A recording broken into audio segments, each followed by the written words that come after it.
Pharmacy business करताना retail असो, wholesale असो, या सगळ्या मित्रांनो फार्मसीचा बिझनेस हा खूप स्टँडर्ड बिझनेस आहे. हा बिझनेस करत असताना आपल्याला बऱ्याचशा गोष्टी अशा आहेत, ज्या अनुभवातनं कालांतरानं कळत जातात. यातल्या काही कॉमन गोष्टी ज्या तुम्ही रिटेल, होलसेल तुम्ही कुठेही काम करा, या गोष्टींचं पालन तुम्ही करणं अत्यंत गरजेचं आहे. आणि या गोष्टी जर तुम्ही तुमच्या डेली रुटीनमध्ये जर तुम्ही सेट केल्या, तर निश्चितच तुमच्या व्यवसाय वाढीला या गोष्टीचा खूप मोठा फायदा होणार आहे. तर अशा कुठल्या गोष्टी आहेत? मी सध्या या गोष्टीवर ज्यावेळेला विचार केला, त्यात मला 5 गोष्टी मुख्यत्वे अशा लक्षात आल्या. Number 1, owner behaviours towards customer. पहा, या गोष्टीमध्ये मला हे सांगायचंय, की जसं तुमचा ओनर तुमच्या रिटेलर किंवा होलसेलरचा मालक हा त्याच्या कस्टमरशी जसं बोलतो, हीच लिगसी तुमचा स्टाफ कॅरी करत असतो.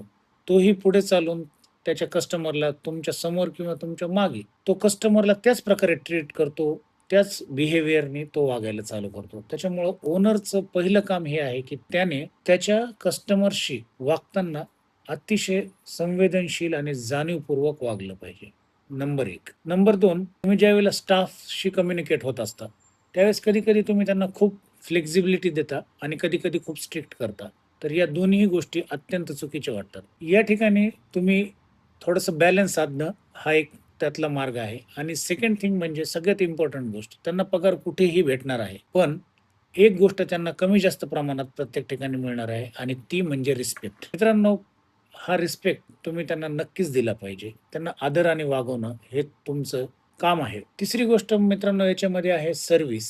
तर तुम्ही ज्यावेळेला सर्व्हिस देता कस्टमरला म्हणा किंवा आपण बऱ्याचदा काय होतं, एखादा प्रॉडक्ट आपल्याकडे शॉर्ट गेला किंवा रिटेल करत असताना एखादा प्रॉडक्ट आपल्याकडे त्यावेळेला नाहीये.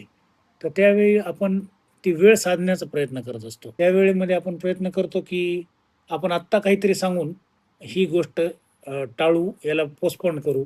पण ज्यावेळेला ह्या गोष्टी वारंवार व्हायला लागतात तुमच्याकडनं, त्यावेळेस समोरच्या कस्टमरलाही याचं एक नॉलेज येतं, की हा अशा प्रकारचं खोटं बोलतो. तर इथे थोडंसं तुम्ही खरेपणा तुमच्या बिहेवियरमध्ये आणला ना, तर तुम्हाला कदाचित एखाद्या वेळेस 10 मधून 1 वेळेस तुमचा तोटा होईलही. तुम्हाला लाँग टर्मसाठी एक ट्रस्ट बिल्ट होणार आहे, की हा माणूस कधीच खोटं सांगत नाही. जे आहे ते खरंपणाने आपल्याला सांगतो.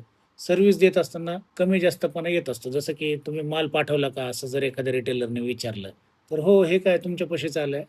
प्लीज अशा गोष्टींमध्ये अडकू नका. तुम्ही त्याला क्लॅरिटीने सांगा, की "ठीक आहे, मुलगा नव्हता, आत्ताच आलाय. हा माल आहे. मी आता लगेच निघालाय." तर ह्या छोट्या गोष्टी असतात, पण याचा इम्पॅक्ट खूप लाँग टर्मपर्यंत तुमच्या व्यवसायावर पडत असतं.